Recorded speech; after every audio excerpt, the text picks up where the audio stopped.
so brought our cute robot dinosaur. I'll tell you a little bit about what we're showing here later. So today I'll talk about high-performant and robust generalist policies for robotic manipulation. So let me first introduce our company, Dyna. So we started the company last year, September 2024, with the core thesis of focusing on developing robust foundation model autonomy in the real world. So we focus on developing general manipulation, purpose manipulation system on our robots. And the way we do this is by combining frontier research that we do in-house, plus commercial deployment that we put out to the field. And in the next slide, I'll talk about why that's really important. And recently, just as of last week, we raised our Series A from a lot of great places that give us money to help us achieve our mission and accelerate our progress. So at Dyna, we do frontier research plus commercial deployment. And why do we do that? Because we believe that it's really important to combine research and deployment in a flywheel to make general purpose robots happen. So research can inform what can we commercialize on the commercialization of product front, but at the same time, only by going to deployment, looking at what people, businesses actually want in the real world, we can obtain high quality data that match up to the production level quality that these businesses want, and also help us sharpen our research focus to determine what are the key technical problems our models have to solve in order to achieve commercialization. So just a quick background on the kind of models we're developing. So we're developing robot foundation models for manipulation. So at a very high level, we collect some robotics data. So in this video, it's me collecting some t-shirt folding data. Then we train a large neural network on many kinds of data and many different tasks. And then we have models that can do robotic control autonomously. So this is not a new concept. There's many great companies and many great academic papers doing this. But I think the status quo for robot learning from manipulation, especially robot foundation models, is still not a bit as close as we want it to be for real commercialization. And the central problem facing the field is, as I stated here, which is that all these foundation models are very flashy, putting on cool demos, but they're actually not super reliable to be deployed in the real world. But on the flip side, you can develop specialist models for specific tasks, but the software stack to develop for these specialist models aren't very scalable. So at Dyna, our core mission on the research and the software side is to develop high performance under robust performing general purpose models that can power our robots to do many different kinds of tasks in the real world. So in order to achieve this mission, what are some of the core research problems and technical problems we're focusing on right now? So the first one is actually just be able to train models to master many complex tasks very reliably, such as folding t-shirts. And the second is to enable models that have these skills to be able to generalize to environments it has never seen before. This is very important because you can imagine a model can do many things. If you want to deploy to a new customer site with a very great success, the model has to be able to generalize. And then finally, every single deployment will not be perfect, will not work 100%. So it's really important we also have techniques that allow models to learn from their own execution, from their own experience. So for the rest of the talk, I'll show some research highlights and results we have developed over the past year since our company's starting. And the first thing I'll talk about is this live autonomous demo. So at Dyna, we really preach pulling performance out of the box. We want to develop robots to just perform, that just do the task without any training. So what you see here is a robot that we brought from our office from Redwood City. It took 20 minutes yesterday to just set it up. We didn't do any on-site data collection. So for this model and this robot, it's the first time it's seeing as a JAX, seeing the audience. Many of the audience members are actually in the camera's viewpoint. So everything is zero shot, right? The model is not specifically trained, and it's trying to do very complex tasks of end-to-end t-shirt folding, back to back. And since the talk started, it's already folded 2 t-shirts very nicely, and it's progressing very nicely to the third one. And so for the rest of the talk, I'll just let this live demo just keep running, and at the end, you can count how many shirts gets folded. And at the same time, on the slides, which you might also want to pay some attention to, I'll talk about some other high-level model capabilities we're also developing in-house. But it's okay if you just want to watch the robot. That's totally fine. That's more important.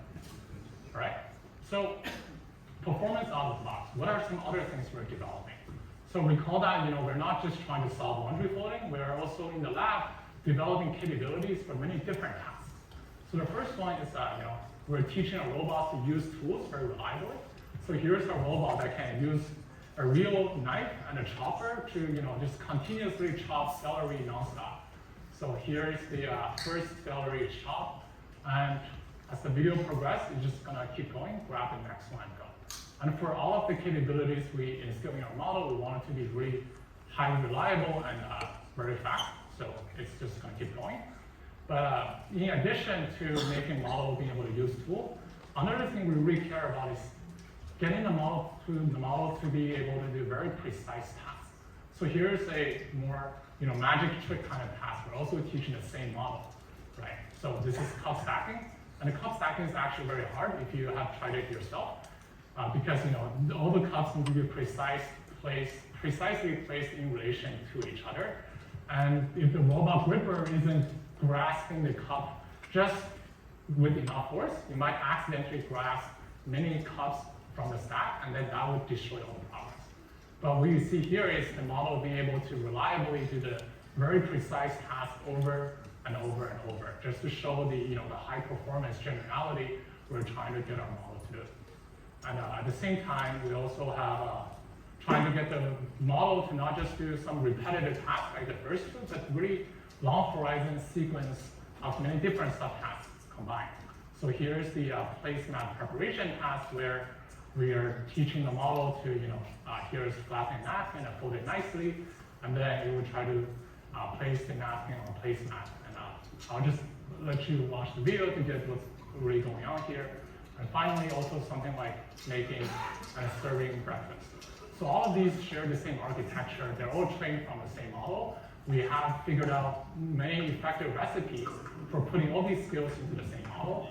And for all of the tasks I'm showing you here, they have used less than 10 hours of data. So it's actually very efficient, which just a day or two of data collection, we can get to this level of performance. So you can see the napkin there is folded very, very nicely, neatly, like how a human worker would fold it. And then the robot would continue. And at the bottom right, we also have taught a robot to deliberately wait for the bread to be toasted and for the coffee to be made before it executes another action. That might sound actually fairly simple and trivial, but typically foundation models like this would just keep trying to do something, but we have taught a robot to deliberately stop and wait. And at the bottom left, you see the model is able to put the fork and knife very nicely into the napkin it's folded and complete the task. Right, so here I'm just showing you a variety of tasks we have taught our model to do, and to be very general and highly performant. And I think another thing that's very important for these generalist robots is the ability. Hey, Dyna, here I have a Butterfinger, a Kit Kat, and a Twix. Right, the ability to follow precise language commands and fulfill them. So here's a demo we did in the office where the robot can listen to free-form language commands from many different Dyna employees and give them candies. Can I get a Reese's and 2 Kit Kats, please? Yeah. So it's able to fulfill, open-ended language command, especially in relation to having to count how many candies. So this requires the model to have some sort of memory to do it. Can I get a couple of Butterfingers?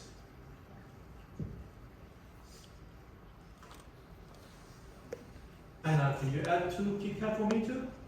Right, so here a person interjected in the middle and added actual candies to the task, and the model can change the task it's trying to do and fulfill. Right? Can I get 2 For the, Twix? so we do this for 5 employees in a row, but for the interest of time, I'll skip ahead to show that the capability is actually very robust. Right, so Hey, Dyna, here, I have 5 Butterfinger. so in these cases, after the commands given, the employee will try to shuffle the basket in many different locations, and the model can still follow language very well to fulfill the command. Just to show the ability to get both language following and general and robust manipulation into one system. So all of these are very distinct and interesting capabilities that we're putting into our model. But if you actually think about trying to commercialize on any of these tasks, what's really important and has been missing in current dialogues for generalist model is how can we train these models to not just be putting out fancy demos like the ones I'm showing, but getting them to 100% robust. Because if you think about a real customer, they're not going to take a model that's only 80% success rate. They want something that's reliable, that they can trust. So we released a blog post around June of this year on our breakthrough results of training a foundation model, large vision language action model, that can actually achieve something very close to 100% success rate on a production-ready, difficult task. So the case study that we studied is the task of folding napkins. So if you go to any fancy restaurants, there's a lot of napkins that need to be folded on a daily basis. And that was a good commercial task for us to simultaneously think about how to deploy our robots and also get our models to be very capable. So that's what we did.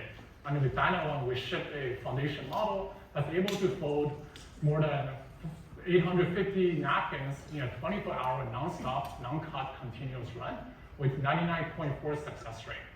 And the only fatal cases is when the model pulls the napkin too hard from the stack, so the napkin falls onto the table. And here we sped up the video a lot because it's 24 hours. We couldn't fit that, in this hot, but you can see the clock moving. And my favorite part is right now, actually, when the outside changes from dark to day, right? Just showing how much time has actually transpired. And this is not just a single occurrence. We're able to repeat the 24-hour run 4 times within a single week, just to show how robust we can get these large foundation models to be performant. And so that was very interesting. And of course, we ran some baseline for this model as well. And before that, I just want to spend some time talking about why this was really difficult. And as I was talking, we folded a stack of 7 t-shirts, so the stack is getting too high. So I'm gonna just move this stack over so this can continue for the rest of the talk without me intervening. You can look at the quality of the shirts later. They're actually, I think they fold better than I do, so yeah. Yeah, so continuing on the napkin folding, right? So why is this task particularly hard? So you see, if you want to grasp a napkin from the stack, it actually requires very, very precise motion. And almost all the failure cases is when the grasping was not accurate, so we pulled out many napkins. And if you actually want to ship production level napkins, the difference between a grade 5 napkin, which is what the customer would expect, versus a grade 3, is only 1 centimeter of difference. So being able to get these learning-based methods to be that precise has actually been a huge challenge in the field, right? And for that reason, when we initially attempted this task, we trained the model using the standard vision language action model, pre-training plus post-training recipe that's very popular in the academic literature. And what we found is that, this model can get to about 80% success rate. But if you think about a model that's 80% success rate, I think that's good enough to put out a demo. But if you want the model to do 100 napkins in a row, then the chance is almost 0. So you can see a time lapse of the model gradually messing up and drifting out of distribution. So clearly getting to that level of robustness that we showed in Dyna 1 is very challenging and very hard. So how do we do it? What are some of the technical things we did to make this happen, right? To make this kind of generality, robustness happen. So one thing that we've been developing at Dyna is this model class called reward model. So this is a model that's not outputting robot action, but rather can watch a robot video of the robot doing a task and just precisely measure the amount of progress the model has made towards the task. So we trained this model to be able to score progress for napkin, for t-shirt folding, for a bunch of other tasks using the same kind of algorithm. And with a reward model that can really precisely score the model's progress, then you can imagine we can just train a base model that has some level of success rate and just run the model on its own to collect a lot of data, and then use this kind of model to score good trajectories and discriminate out the bad trajectory. So we can just have the model continuously run and learn on its own outcome. And here is the second instantiation of the reward model. So here you see the model is autonomously folding napkins on its own, and we're able to predict which step of the task the model is at, and also output the task progress, right? And this is very important because you imagine when your model is reasonably good, then most of the trajectories as it's doing are pretty smooth and going forward pretty well. But occasionally, right now, you'll see right here, the model is messing up. So traditionally, if you want to know that the model is messing up, you might need a person to just supervising the robot standing there, right? But with this model, we can automatically just let the robot run and score its execution and directly just filter out the good trajectories versus the bad trajectory, allowing the robot to learn from its own without too much human supervision. Right, so here I'm just gonna show some highlighted results, which is like the most interesting part of all these 24 hours run that really highlight the kind of robustness our model has to get to the level of success rate that's hasn't been demonstrated. So in here, you see the model actually grasp a stack of 10 napkins, right? Because it wasn't really precise. And then it's able to put all the actual ones back, continue on the current one on the table, and then be able to singulate all the napkins that it mistakenly grabbed again and continue, right? So you see here, it's like separating the napkin and being able to recover from all these mistakes. And here's another instance that I manually filtered out from the 24-hour raw footage. So here's what happened. The model accidentally grabbed the entire stack. It realized I was trying to put them back, and it's able to get a single one, and then it's really be able to grab more napkins, fix the messy stack, and just continue, right? And during our initial data collection, to get the task doing somewhat well, we never collected data for this kind of mistake handling. Right? As you can see, this is a very odd distribution where the model can continue. And finally, like I talked about Dyna, we combine research and production at the same time. So here's the model running live at a real restaurant in Los Angeles, folding napkins. As you can see, like we actually just took up the no storage area in the restaurant in the back office, just folding napkins. Yeah.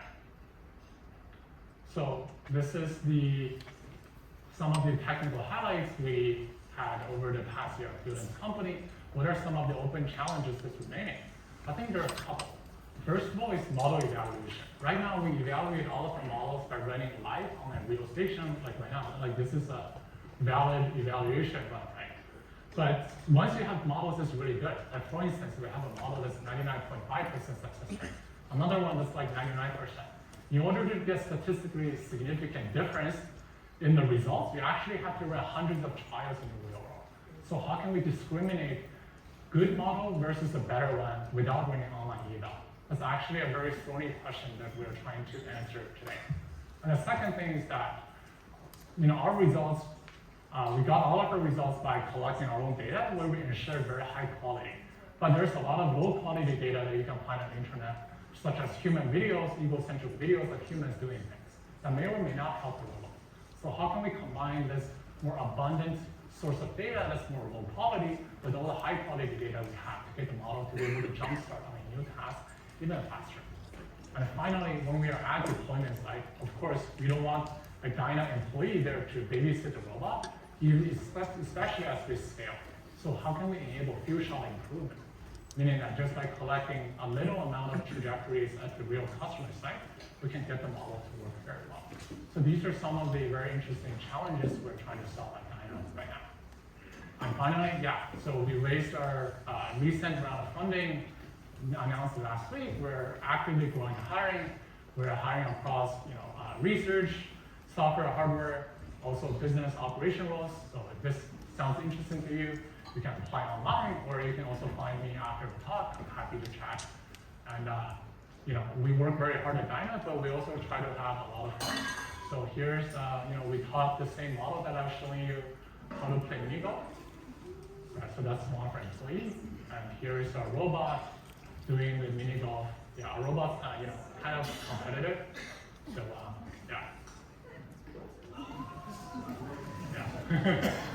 right. So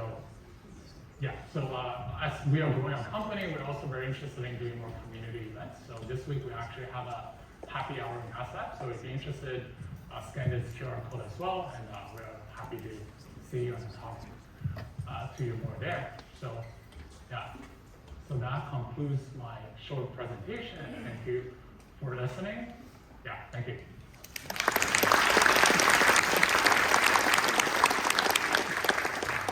Just want to mention, as the talk went on, I think the model just continuously folded a lot of shirts. We can check the quality a little bit later.